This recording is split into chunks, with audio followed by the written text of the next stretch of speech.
DJ Lou. Yes, I. Attack, them no want me want. Attack, them attack. Every 5 years them a come around. I say, attack, them no want me want. Attack, them attack. Every 5 years, politicians them a come around. Rastafari, give thanks and praise to Bible Nyaskin Selassie. Ja, Rastafari. Assalamu alaikum. DJ Lou. Kulo woylo sama si ci kaw plateau sunu kay kaw ya ma woylo ya ma ne woyal mal ko sant ya ma ne woyal ya man jëlaguma antenne bi waxuguma dara ya ko sama kaw plateau ci suba teel gi ni ya ma ko ne woyal ya ma ne woyal mo woy yes d'accord ok ñu nekk suñu émission sunu kay mooy émission bi ngeen di xaar émission bi ànd ak buzz ànd ak temps ma leen di jaajëfal bu baax ci ànd bi ngeen di ànd ak ñun chaque jour lundi ba vendredi 10h ba 11h du nuyu képp ku yeewoo Sénégal doon sénégalais ak beneen nationalité ak képp ko xamante ne rek yaa ngi ci àddina bi yëpp maa ngi leen di nuyu bu baax di leen di jaajëfal tey nag ñuy waxtaanee li nga xamante moom mooy tabaski ñëpp xam nañ ne insécurité la ci préparatif yi tekkatu di li sàcc yi si marché yi ci biir kër yi xar yeeg yooyu yëpp ñu koy waxtaanee tey nag xool est-ce que sécurité bi kaaraange baa ngi fii ci population ak bien yi nga xamante ne ñoom la population bi am mais comme ni ngeen gisee sànq sama chroniqueur di jëlu fu ne lay génnee moom reggae la génnee tey ci premier attaquam bi mooy premier attaque. Yes. Voilà, juste que tey mooy journée internationale du reggae ma ànd seeg sama ñaari reggae mani qui dit Stéphane, bonjour. Bonjour chers téléspectateurs, bonjour Fatou, bonjour DJ Lou. Je suis tellement ravi d'être là sur le plateau, hein, un peu comme d'habitude maintenant. Et c'est une opportunité pour moi de parler encore du reggae, qui est cette musique justement des Caraïbes qui a marqué le monde, qui continue à marquer le monde. Merci beaucoup. DJ Lou, yow nuyoo nga ba pare jarul ngay nuyoowaat. Yow nuyoo nga wuy nga fi yëpp yow c'est que vraiment kaa nga yow salaamaaleykum néew guñ la maaleykum salaam nga commencé yes because loolu nga ma waxoon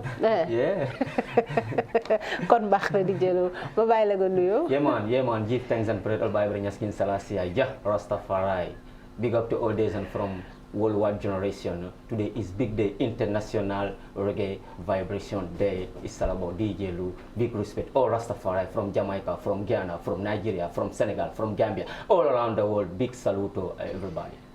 Yeah man. Kon DJ Lou yow li nga ñàkk dégg olof yëpp dégg nga ko anglais. Kon baax na Stéphane, tu as vu mon chroniqueur là aujourd'hui, il est sorti de nulle part là. Ah oui, c'est le reggae, on célèbre le reggae, donc il y a l'énergie, comme disait Bob Marley, positive Rastaman Vibration, donc c'est une vibration justement qu'il essaie de diffuser à travers le monde avec l'énergie du reggae. Et aujourd'hui, est-ce que vous pouvez nous dire d'où est né, en tout cas, c'est quoi le reggae d'abord? Alors le reggae, c'est une musique noire, on va dire, qui est née dans les Caraïbes, voilà, précisément en Jamaïque. Voilà, c'est une musique qui est née à base de plusieurs genres. Déjà, il y a les influences du jazz, il y a ce qu'on appelait le rocksteady, pour certains, il y a ce qu'on appelait le ska. Et après, le reggae est venu, après la Jamaïque a eu son indépendance en 1962. Déjà, il faut le dire, après en 1962, il y a eu une vague de nouvelles visions sur la musique. Parce qu'ils étaient un peu avec des influences anglaises, du ska, comme j'ai dit. Après, on a assisté à des groupes comme des Wallers, de Bob Marley, Peter Tosh, Bunny Waller et un peu le groupe. Et il y a eu aussi des groupes comme The Metals. De Metals, il y a eu U-Roy, pour ceux qui le savent, et cette musique a été, comme disait Peter Tosh, qui a été un peu une erreur musicale qui a donné naissance au reggae. C'est-à-dire que lorsqu'il répétait et tout, il a fait une erreur, mais ça a tellement bien sonné qu'après ils ont donné justement naissance à cette musique qu'on appelle le reggae. Mais le reggae est une musique qui vient de plusieurs branches d'autres genres, comme le rocksteady. D'accord. Voilà. Et aujourd'hui, qu'est-ce qui caractérise le reggae? Alors, ce qui caractérise le reggae, la musique bien sûr, la musique, les mélodies, voilà, le texte, parce que on va dire que les textes des reggaeman sont toujours basés sur la revendication, sur la spiritualité, sur le retour aux sources, et c'est un peu tout ça aussi. D'accord. DJ Lou. Yes. Reggae kan moo ko indi. kan moo indi reggae fii nii. Yes. ci àddina bi mun nañu ne reggae ci Jamaïque lañu ko xamee. mais kan. waaw ci Jamaïque lañu ko xamee ci côté Bob Marley. ak groupe am Bunny Waller. Tu vois. foofu la ñu ko xamee mu ñëw comme Stéphane lu mu wax rek mu ñëw ci branche yi ñoom Bob Marley ñoom Peter Tosh ñoom Hiro ñoom Culture xam nga donc c'est ça qui a été évolué mu évolué ba reggae tas àdduna mu ñëpp xam lan mooy reggae vibration. D'accord comme ni ma ko waxee tey ñu ngi suñu émission sunukaay yi ci tabaski la ñuy ñëw dinañ ci xuus mais tey nag dafay di journée internationale du reggae ñu gis ne nag am na jeunes yu bëri yoo xamante ne dañ koy dund donc il faut ñu kaa ko lu dëgg mais ci kaw loolu puisque nee nga Bob Marley moom moo indi li nga xamante ne mën nañ ne mooy reggae mu juddoo Jamaïque.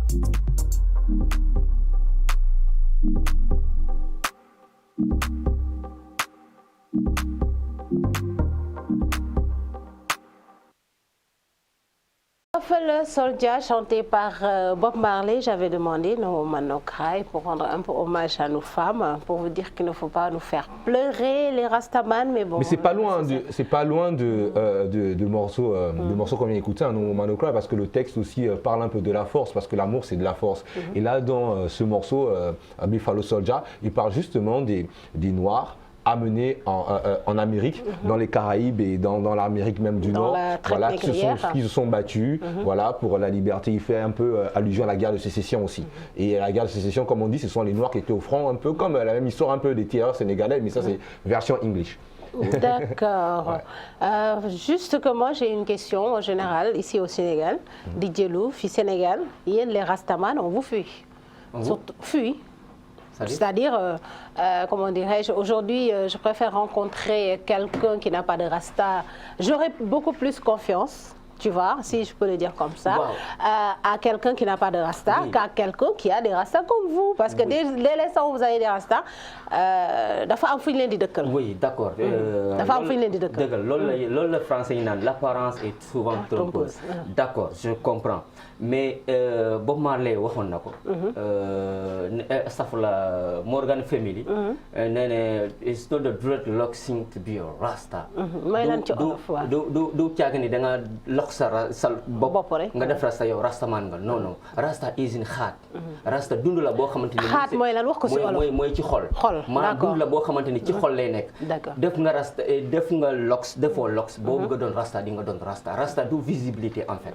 c'est nit yi di gis daal c'est que yéen ay kaa ngeen da ngeen ñeme des fois ay rasta yu tilim ay yëre yu tilim jaay bandi fii tux boon nañ ko waxat de en général ñi bon damay wax li ñuy remarqué dans la société parce que j'ai eu à discuter avec quelques-uns pour laaj leen est-ce que lan ngeen ci rasta yi lan ngeen si xalaat mais ñoom nee nañ des fois da ngay gis rastaman boo xam te ne du set bopp bi du set nga gis ko gis bëti rek nga xam ne kii am na lu mu jël nga ragal ko ci saa si. loolu laa lay wax nii rastaman yi Alpha Blondy nee ne Bob Marley said to smoking ganja. You can be rasta without smoking ganja. ci anglais ci olof voilà. attends you can be a rasta without smoking ganja maanaam mun nga doon rasta sans nga tux. mun nga tux te doo rasta. d'accord comprendre nga. yow bul différencier rasta ñoom yow ñi ngi wax ni ñoom du ñu ay rastaman. du ñu ay rastaman dañu lokk seen karaw rek. dañu def rasta rek waaye duñu rastaman en tant que tel. comprendre nga. boobu Alpha Blondy c'est il y a des rastaman il y a des fous il y a des rasta fous. Il y a des rastaman, il y a des rasta fous, il y a des fous rasta. D'accord. Donc il faut des rasta cool.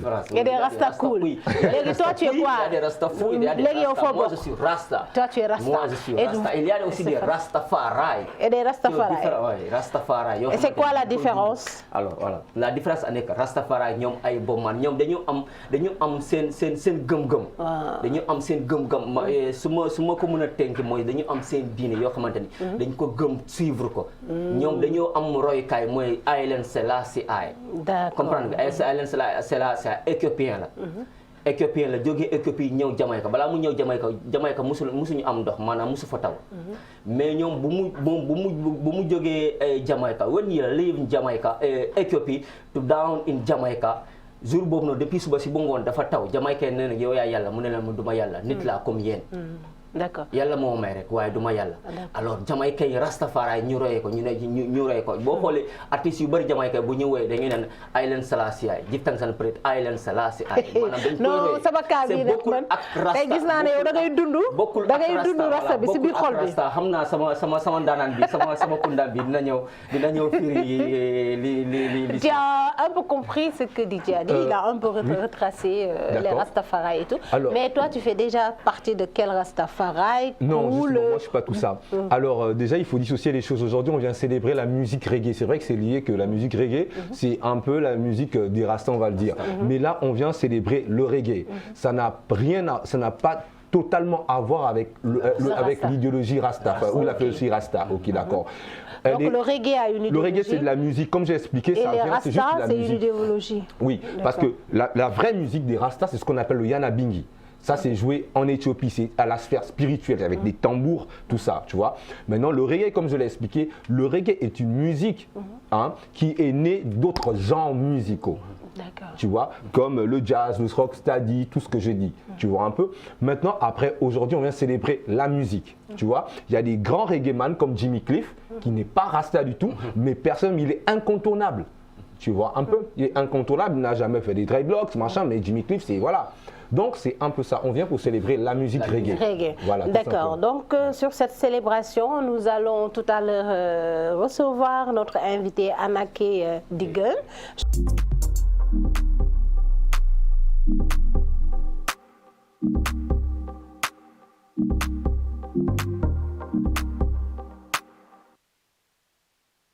ki nga xamante ne mooy Anaké Digun di suñu invité tey jii moom moo ko wéy. Anaké nuyu naa la. waaw mais delloo naa la ziar. ñu ngi delloo ziar tamit bu baax a baax ma bàyyi la nuyoo ñu ngi ñu seetaan. waaw vraiment maa ngi rafetlu invitation bi di ziar vraiment ñëpp ñi nga xamante ne ñu ngi suivre. xam nga émission bi nii. donc voilà sunu kaa yi fii kaa yi la de yow moom kaa nga ndax da ngaa tardé man pour man rasta yi duñu tardé. donc vraiment pour man rasta yi dañuy ñëw à l'heure. xam nga rek yoon bi moo xat. embouteillage yi période tabaski bi. waaw bi di ñëw préparatif yi. vraiment di siyaar suma grand bi moom je l'ai vu le 11 mai Stéphane. Le 11 mai aux Almadies. Voilà quoi. Ah ouais, d'accord. J'ai remarqué quand je suis vu que voilà quoi, c'est gentil, franchement voilà. Cool. Ça c'est la famille, ça fait plaisir de retrouver voilà, un semblable sur ce plateau. Ok, d'accord, je suis là aussi. Hein. Tu es toujours là, tu es plus que là, tu es même dans mon cœur, donc voilà. Ok, donc Anaké ñuy célébrer tey li nga xam ne mooy journée internationale du reggae. Sànq wax nañ reggae bi fi mu jógee Jamaïque ak Bob Marley ak genre musical yi nga xam ne ñoo ko composé. Mais fii nii Sénégal naka ngeen di dundee li nga xam te ne mooy musique reggae ñu gis nag reggae man yi moom bëri wuñ fi.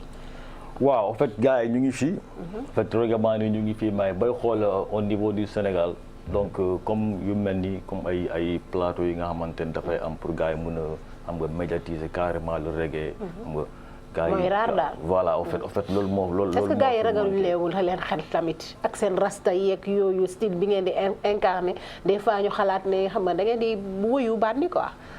waaw c'est bon je dirais que xam nga mentalité bi nga xamante ne c'est-à-dire système bi moo ko imposé xam nga c'est pas dafa di comme booy xool depuis ñoom Bob Marley ñoom Pitoto génération yooyu noonu gars bu ñu gisee ni que lu ñu nekk di xeex c'est pour la liberté comprendre nga xam nga ils sont en train de défendre li nga xamante ne voilà mooy cette dignité xam nga rek voilà le black comprendre nga donc du coup système bi moom lu koy gën a arrangé mooy ni que képp ki nga xamante ne tu es là pour combattre xam nga quand ce système nga xamante ne bu négatif ils vont essayer de voir aussi comment faire pour ñu dugal si bopp nit ñi loo xamante ne daal si négatif comprendre nga donc du coup tey booy xool les dreadlocks xam nga fii au niveau du Sénégal da ngay gis ne que génération muy góor muy jigéen tout le monde léegi c'est devenu locks yi am nañ voilà lépp dafa mujj nekk benn style donc du coup j'espère que xam nga loolu moo noonu dina tax pour nit ñi comprendre ni que xam nga quand locks bi ça n'a pas de rapport avec voilà quoi genre la personne est violente wala la personne am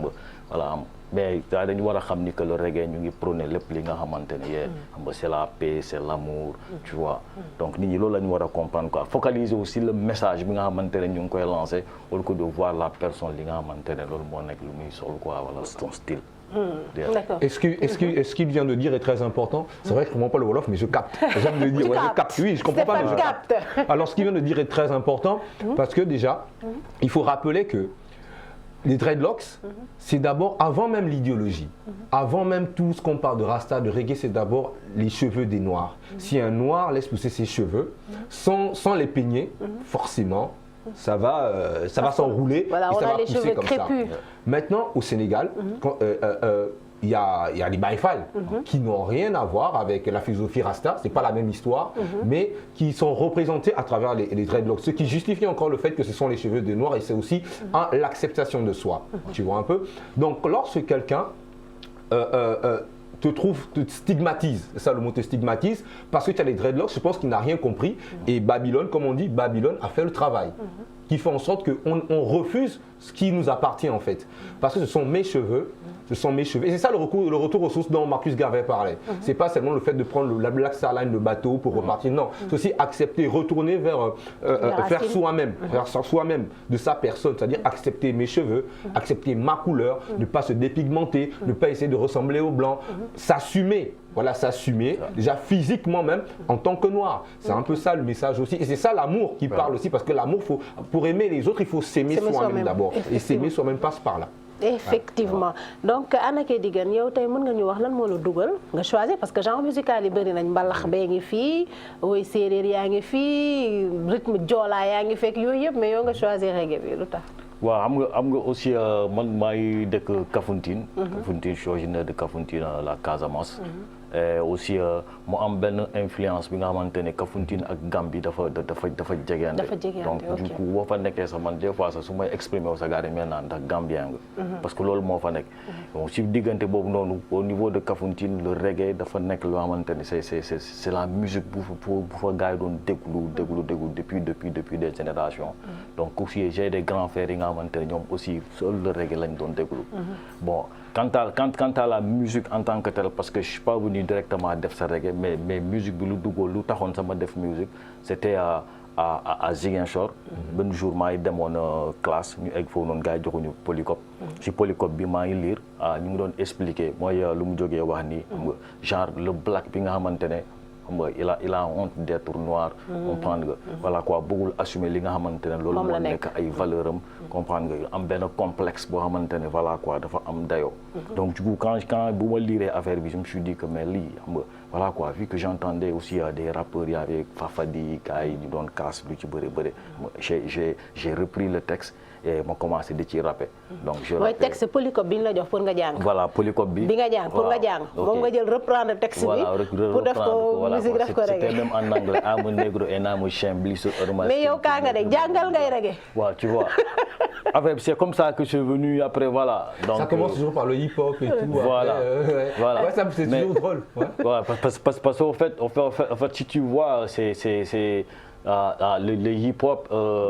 C'est le même message, voilà quoi, c'est le même combat. La liberté, donc, voilà. Les noirs. Voilà. Donc du coup, c'était ça quoi.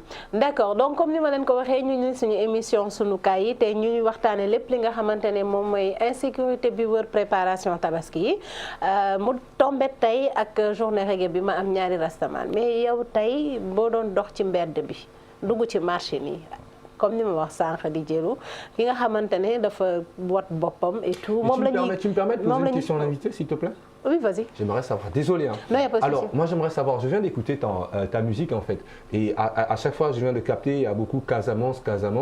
Tu parles un peu, si je comprends bien, tu parles un peu de la Casamance dans la musique. Qu'est-ce que ça représente pour toi, parler de son environnement comme ça? Parce que c'est un message aussi d'amour. Ouais, c'est clair. Hein. C'est clair quoi, je me sens là-dedans parce que le titre je l'ai fait avec Ombre Zion. D'accord. Donc cause pour laquelle même on s'est déplacé pour aller en Casamance, je lui dis qu'il va falloir que tu es en Casamance, on va tourner la vidéo déjà.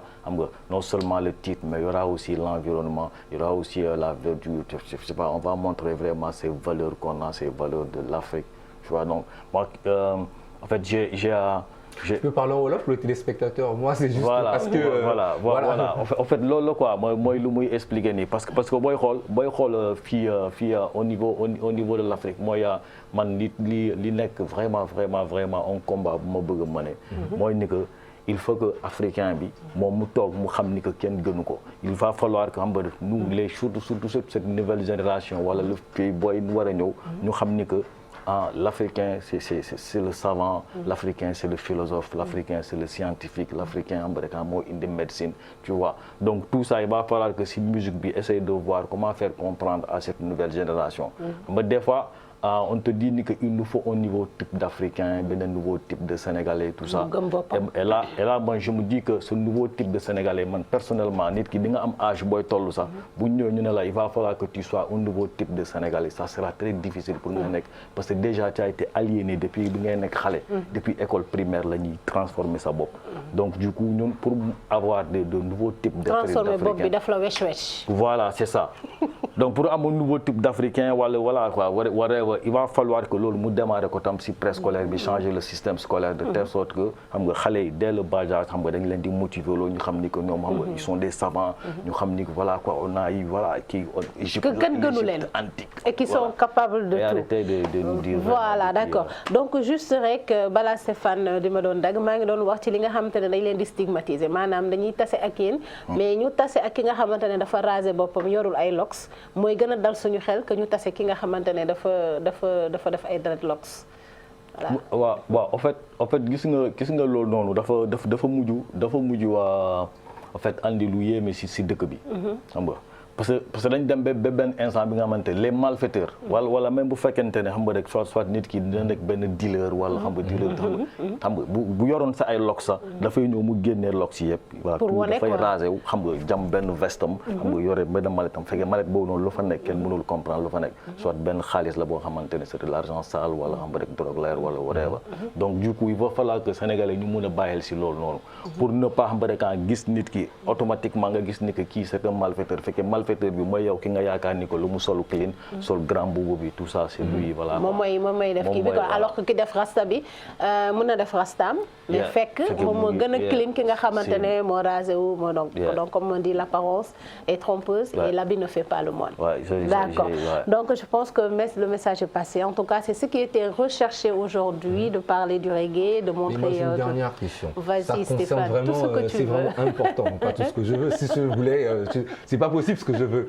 Alors, moi j'aimerais savoir, vu que le reggae aborde souvent des thèmes, il n'y a pas plus écologiste que les reggae en termes que les reggaeman en termes d'environnement parce que eux ils aiment vivre dans la nature, le préservement de l'environnement. Et lorsque j'observe le Sénégal, Dakar, c'est une ville tellement urbanisée et on voit que l'urbanisation c'est un peu un frein à la préservation justement de la nature. Et justement en tant que reggaeman, en tant que rasta, en tant que dreadlocks qui défend justement cette nature, que penses-tu? Quel est ton regard sur justement cette urbanisation qui file? Parce que lorsqu'on observe Dakar un peu partout, même les capitales africaines, on voit que les immeubles poussent, on détruit la nature, on surexploite le pétrole, la pollution et autres. Tu vas répondre en wolof. Voilà, en fait loolu la quoi parce que toujours si ligne bu ma doon expliquer ci li nga xamante ne mooy éducation bi mooy li nga xamante ne tey jii ni dafay nekk si bopp nit ñi parce que dañu am loo xamante ne on ne parvient même pas à savoir cette valeur. La valeur de ce qu'on a. Xam nga cette valeur de àll bu ñu am. comprendre nga voilà nga am une vie saine xam nga voilà quoi cette nature. ça ñun xamuñu valeur yooyu noonu. surtout que fu ñu toll ñu ngi dagg garab yi te duñu reboiser. genre yooyu noonu fépp amoon garab raser nañ ko def ay immeubles alors que y a la pollution on parle de la pollution. c'est ça parce que ça demande aussi li nga xamante ne mooy toujours une éducation ça demande benn système bi nga xamante ne va falloir que gars yi teg ko fii pour dugal ko si bopp nit ñi comme ça ku nekk da nga war a xam ni que dafa war a am pas bu ngay teg pour nga mun ciy génn parce que gars yi dañuy gis ni que c'est normal en fait moi c'est comme ça que je vois même par exemple nga dox naan ndox nga sandi comprendre nga sandi wala naan café sandi kaas bi voilà quoi du nekk lu grave c'est tout à fait normal gars yi mel noonu parce que da ngay judd yow bu ngay judd nga nekk xale yaa ngi gis sa grand frère yi pam nga paa bi wala mère bi sax mu ngi naan di sandi donc tu vois que c'est normal tu vois que xam nga rek en vivre avec la saleté c'est normal da ngay dem ba nga gis ni voilà on est là non nous on est pauvre nous c'est la pauvreté donc après en certain moment l'enfant aussi il va croire que on est pauvre c'est dans ce monde et que c'est irréversible voilà d'accord c'est dafa kii quoi parce que je vois même à l'école tu vas voir que à l'école primaire même, déjà ils vont commencer à dire aux enfants que vous êtes des esclaves. Vos grands-pères, vous n'êtes pas capables. Vous n'êtes pas capables, on a acheté des affaires. Déjà, dès le bas, après l'enfant, il sera là, il va se dire, mais ces Occidentaux, ils sont extraordinaires, le complexe, ça commence. Nous, à l'école, en Casamance, je peux pour dire, il y a le symbole. Le symbole, on va prendre Ben Yahbi, voilà quoi. Voilà, il va falloir que tu parles français. Il faut parler le français obligatoirement. Tu pars à l'école, tu parles ta langue, on te dit que non, tu vas porter le symbole parce que tu as parlé ta langue. Effectivement. Donc, Anaké Digan, je pense qu'on a fait le tour quand même de la question. En tout cas, on a bien célébré la journée internationale du reggae. Avec tout à l'heure, DJ Lou a ouvert avec une chanson. Bon, c'est vrai que je ne comprenais pas trop ce qu'il disait. Voilà, après peut-être il nous dira c'est quoi. Mais en tout cas, merci beaucoup Stéphane. Merci, c'est un plaisir franchement d'être sur ce plateau de Sunukai. Ouais, je prononce bien déjà. Alors donc voilà, merci aux téléspectateurs, merci au Sénégal, merci à l'Afrique, merci au monde. Et c'est bien de valoriser cette musique, voilà, cette musique tellement importante dans les cœurs voilà, des gens. Merci beaucoup. Donc, Anaké Digan, merci aussi ci li nga xamante ne disponibilité may na ko mais kaala ma rappelé waat ko da ngaa tardé. waaw doon yi dañu tardé. mais nag li ñuy tàggatool dama bëgg na nga defal ñu benn a cappella fii nii. Ok. Yes, I. So mama uni pu kayu dem kalon, kainke uni pu kayu dem pachin. Mama uni pu kayu dem si fafuni kayon kaleni hinuni duanya. Mama uni puka yudem si fafuni kayon kaleni hinuni dua mame uni puka yudem kalon kainke uni puka yudem pachin mama uni puka yudem si fafuni kayon kaleni hinuni duanya mama uni puka yudem si fafuni kayon kaleni hinuni dua mame hepukalon sokini minsaboru siyola mante fafutu papu yang kankaduna de Hani kiti pume lafu yo kalon pakinu bakuna mante pamukinu nanafa boum. Donc c'était Anaké Digan. Merci beaucoup d'être passé. Mais sama tagato bi mom j'aimerais vraiment voilà quoi dire wa ñi nga xamantene téléspectateurs Sunukai ni ko tay amna événement on va célébrer la journée mondiale du reggae voilà. À la paillote quoi. Amul benn problème, d'accord. Donc le rendez-vous est pris et on y sera avec donc DJ Lou, je pense. Mais bu leen fa indi hashish, bu leen fa indi kii de amul yamba de. Clean nga koy amee quoi. D'accord, ok. Amul yee kenn du ko fa indi, c'est interdit donc pas d'excitant, n'est-ce pas? Kenn du fa yee. Merci beaucoup Anaké. Ay kaa ngeen nag foog ñu wax leen ko parce que ay kaa ngeen yéen restaurant yi.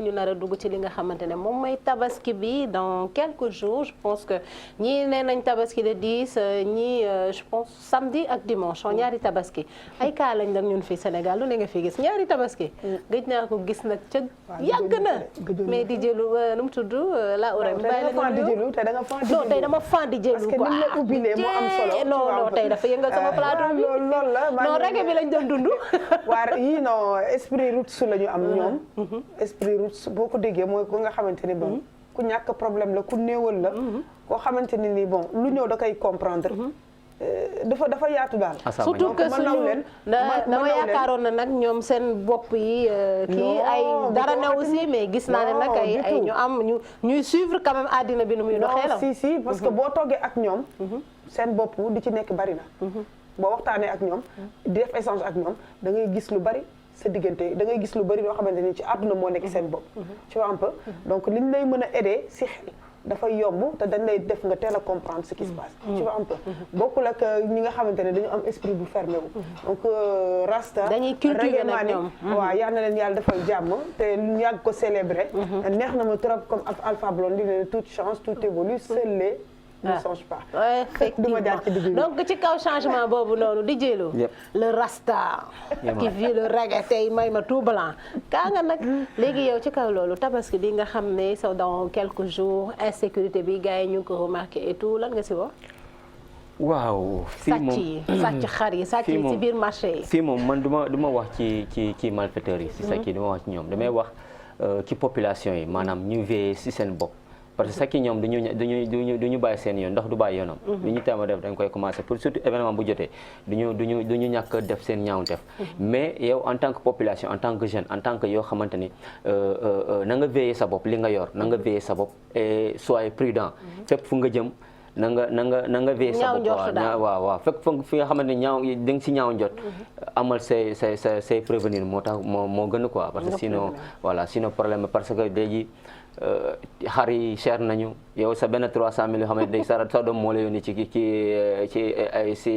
Europe étranger nga jël car rapide yow loo mën a yore 300 000 jëloo taxi nga jël car rapide xam nga booy loolu defoon nañ ko benn pa da tabaski daaw doomam moo ko yónni xaalis mu dem récupérer xaalis bi dugal ko ci poche ci xaalis bu bëri dugal ko ci poche yi kii kaw jël car rapide moo tooñ bopp waaw gis nga genre yooyu noonu boo ko amee dal béy sa bopp quoi moo gën mais nag gis nga fii mën ngaa yor 1 million dugg ci car rapide bi ça veut pas dire que dañ la war a dogaale jël la bu ñu maandoo rek kenn ku nekk yam ci li nga xamante ne moom nga am kenn bañ a sonal kenn bañ a agressé kenn pour alal je pense que nit ki war nga mën a yor sa xaalis def ko sa poche sax dox ci mbedd dem seen te kenn du la laal tu vois un peu mais aussi tamit am na ñoo xamante ne ñi ngi changé quand même am na ñoo xam ne ñi ngi changé gëm nga loolu si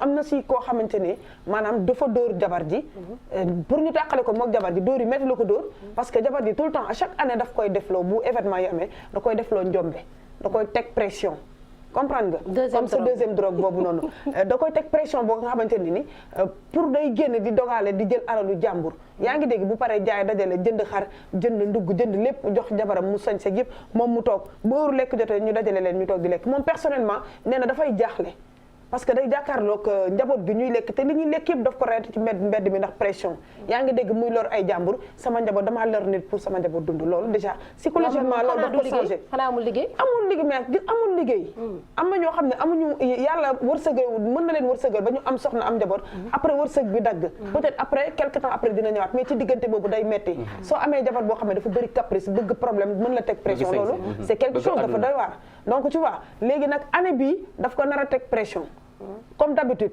dund na ko 2 ans xaw ma 3 ans la wax mais dafa ni jabar ji li nga ma daan yóbbee tey doo ma ko yóbbee tey dinaa la wax fan la daan demee naka la daan demee mu wax ko mu ne ko sama yoon nekku ci en tout cas di nga ko lijjanti ba mu ñëw di nga ko lijjanti balaa ma koy lijjanti naa la lijjanti yow du ko dóor ba mu tëdd léegi si kaw dóor ba mu tëdd boobu noonu kooku da lay wan ni changé na dinañ ko boole di jëlu parce que kooku kaa lu muy dóore non dóor bi ànduma ci mais ni mu ko def mais tamit jigéen kenn du ko dóor da nga koy teral boo ko mënul teral nga bàyyi ko moom kaala non ni mu ko def moom kaala da nga koy teral non da nga ko jigéen da nga koy teral boo ko amee ak ay anam mais nii loolu du teral waaw d'accord mais amoo expliquer ko tout simplement ne ko les autres années nii la doon du ko mën a comprendre ñaata ay la ki dund ñaata la ki ci dund non dóor bi ànduma ci dóor bi nag dóor bi mu ànduma ci dóor bi nag en tant que jigéen ànduma ci mais pression bi xale bu góor bi dama koy féliciter tu sais pourquoi parce que doon na def njombe mais bi mu toogee xool njabootam ne leen damaa lor doomu jàmbur pour jël sama doom bëgg ma lor jabaru jàmbur ngir sama jabar bëgg ma lor yaayu jàmbur ngir sama njaboot kontaan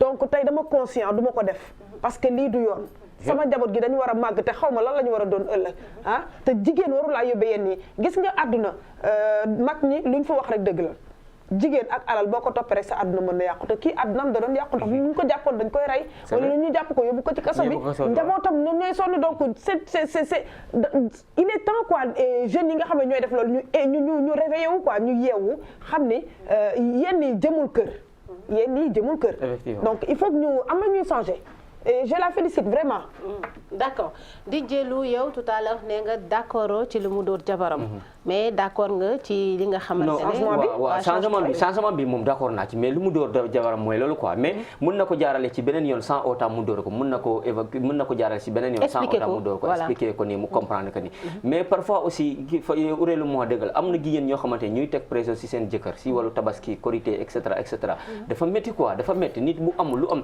yow xam nga ni bala bu ma ko daan yor lépp lu mu war ci yow da koy def sans hésiter mais bu demee ba wërsëg yem amatul liggéey xëy na sax am na liggéey mais li ma daan am amatu ko waaw mais yow yaa ko war a conscientiser nga ko na yem li nga am rek na yem suñu diggante voilà parce que si famille la du génn ci biir kër gi la wala amee waaw loolu am rek après ngeen ci surtout que quand même nga sutura ko wax na ko nee na ko amuma nii la daan demee mu insister mu expliquer ko ne ko léegi man nii laa daan def fu nangam ak nangam pour am li léegi je suis conscient mu ne ko sama yoon nekk su noo ko lijjantee baax na waaw xam nga loolu day métti parce que am na fu mu yegg waaw sama yoon nekk si noo ko lijjantee baax na waaw kon moom daa sama mbokku jigéen il faut ñu éviter loolu vraiment parce que tamit pression yi ñuy teg borom seen suñu góor ñi metti na nit lu mu amu ko li lay war a sóoli kenn ku ci nekk li nga xam ne moom la lay yàlla séddee parce que tamit mënoo fay solo boo solo di nga romb loo moomul boo lekkee di nga lekk loo moomul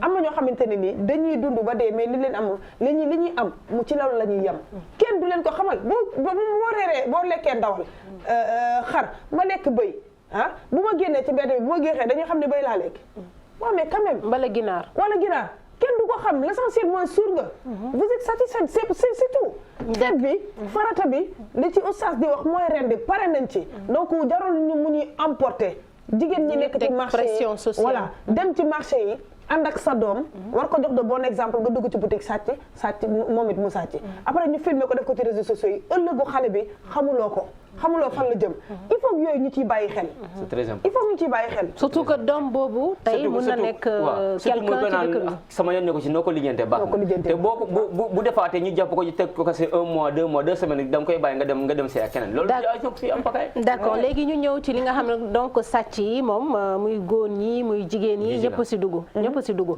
léegi lan nga mën a naka nga mën a jàngatee jigéen bi nga xamante ne comme ni ko la Ourey waxee da ngay jóg ànd ak sa doom dem ci marché bi di sàcc mais loolu c'est pas mon exemple ça c'est pas mon exemple yow en tant que mère de famille en tant que kilifa jël sa doom nga téye loxoom ngeen des fois aussi dañuy mu ngi lay gis ba ngi lay filmer yóbbu la ci non mais attends xale bi bu màggee noonu comme artiste bu fay jógee sax depuis le bas âge dès le bas âge la ñu jàng xale yi loo ko jàngee dès le bas âge noonu la koy jaay noonu la koy xale bi xale tout temps nga jël jàpp loxoom yóbbu ko marché ba nga sàcc mu ngi lay gis su màggee dee sàcc déedéet sama yaay daan na ànd sama yaay mu jël li xaaral ma essayé ko tey mun na ko essayé tey far yàlla ànd ak moom tey mu sàcc mu réussir suba mu sàcc mu réussir mais benn jour dina ñëw sàcc ñu jàpp ko yóbbu ko ci kaso te kaso bay bi gën a sedd yaakaar naa te xale yi âge bi may gis franchement vidéo yi ma ciy gis âge bi ma gis xale yi ñu ciy ànd ak ñoom âge bi ma xale day copier kon yow da nga ko war a jox un bon exemple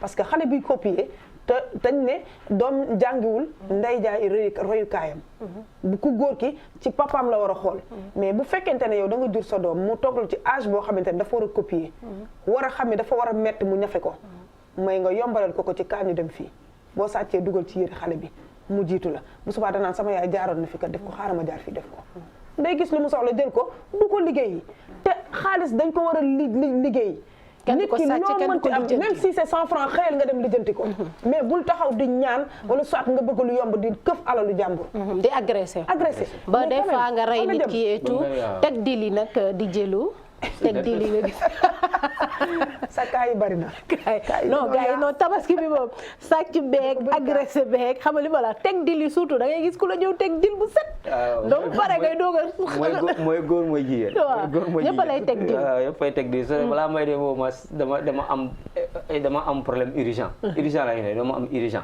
te urgent moom mënuñu ko expliquer yaa boo ko laajee ban urgent du la mën a expliquer urgent bi dafa urgent rek dafa urgent léegi urgent boobu noonu xam naa mooy préparation yi la rek yaa bëgg a dax mu teg la diil mos nañ la teg diil ci tabaski ba dee te ndeysaan muñ kat yaa ngi fi nag parce que am na ñoo xamante ne maanaam jamono daf daan metti seen doom yi du ñu am lu ñu sol ñu yar leen ci doylu boo amee téel boo ñàkkee ñàkk nga gëmal ne lii la yàlla dogal ren parce que daan nga ko am boo ko amulee muñ ko loolu déjà dafa am lu muy def si xale bi pour bu màggee ëllëg mu am nu mu téewee njabootam moom tamit comprendre nga yooyu noonu dafa baax ñu koy indiwaat ci société bi parce que jël alalu jàmbur man mënuma comprendre nit ku dañi ba sonn ngir njabootam nga jël ko ngir sa njaboot yow wala nga jël ko ngir jëfandikoo ko lu bon donc mu nekk loo xamante ne tey je peux dire que double bàkkaar la li oustaz di wax dekki wala ci ak dossier bu vide lay doon comprendre nga donc yooyu noonu dafa mat a bàyyi xel te période tabaski bi yi ci am ci pression sociale yi pression familiale yi metti na metti goo xamante ne li ci nit ñi di dund li ñuy wax nii du ci dara ci kaw la nii rek mais li ci nit ñi di dund metti na metti boo xamante ne nii nit ñaa ngi fa sacrifier seen bopp pour lan benn fête boo xamante ne juste pour ñu yeewu la dem saafonte ji ballante ak julli ji bu ñu paree bu ñu ñëwee bu ñu rendee pare nañ ci yaa ngi dégg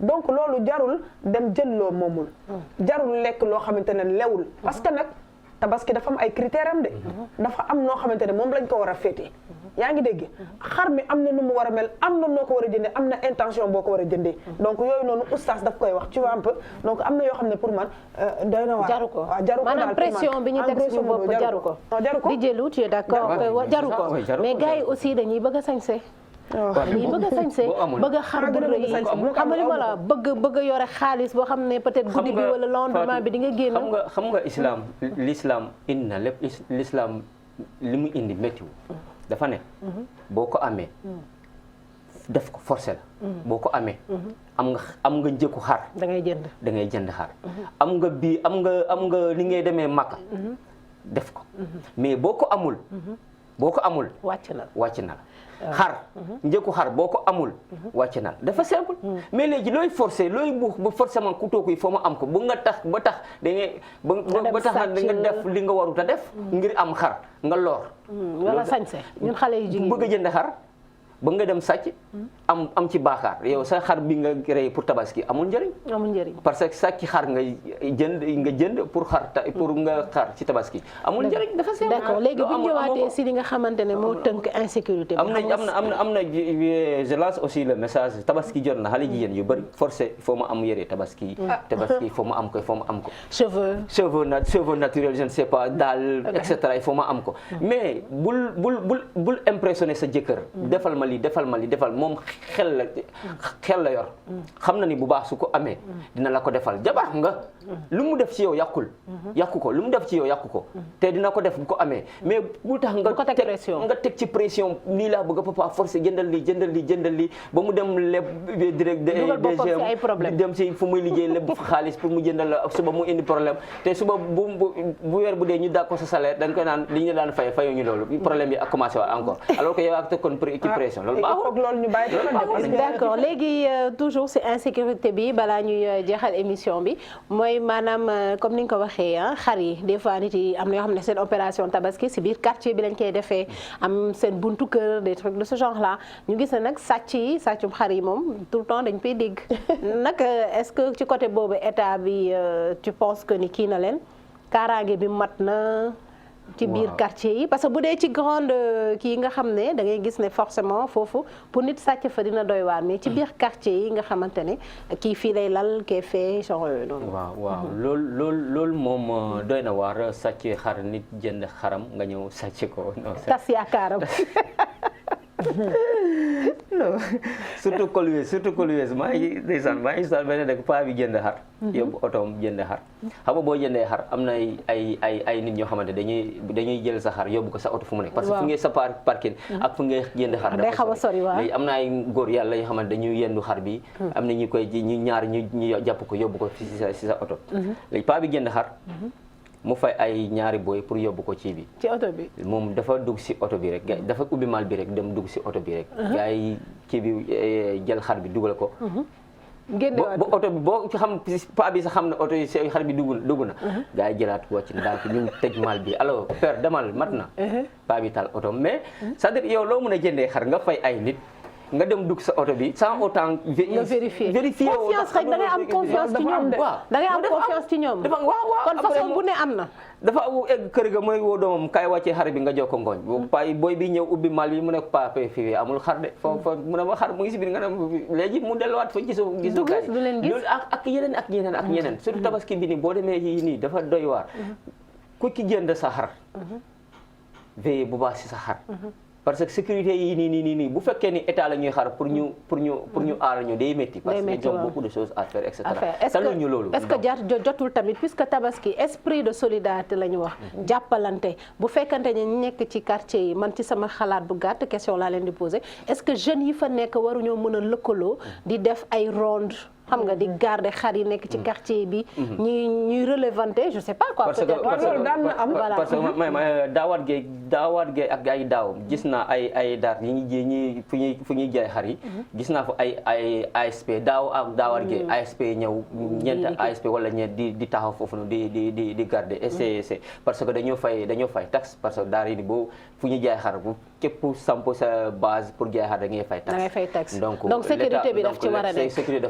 dafa war a nekk forcément donc daawaat gee yooyu gis naa ko mais xaw ma ren moom gisuguma ko mais c'est xam naa dina commencé waat léegi nag ñu ñëw si suñu njeexantalu émission tey mu nekkoon li nga xamante ne mooy sàcc yeeg agressé yeeg teg dil bi ci préparatifu tabaski yi muy pression boo xamante ne dañ koy teg suñu bopp et je pense pas que ni jar na ko comme ni nga ko waxee sànq benn fan la tout deret bi mooy importance bi léegi lan ngay lancer un dernier mot à toute la population sénégalaise ci préparatif yi ci maanaam seen sécurité. waaw mais la Fatou li may tàggatoowee du lenn lu dul que sama mbokku jigéen ñi surtout man ñoo ko yendu daal. waaw man vraiment dama ci am kersa parce que dañu naan yow féministe nga fekk dama leen ñeewantal ñun jigéen lañu dañu néew doole. donc nit ki mënoo néew doole ba pare bëgg néewalaat sa bopp doole une deuxième fois. nañu moytu loolu. moytu di dem ci marché yi ànd ak suñu doom yi di def naka su dul noonu. après dañ koy tas ci réseaux sociaux yi sa doom màgg war fi doon dara. mu nekk woy boo xamante ne du fay. donc yooyu war nañ ci veiller.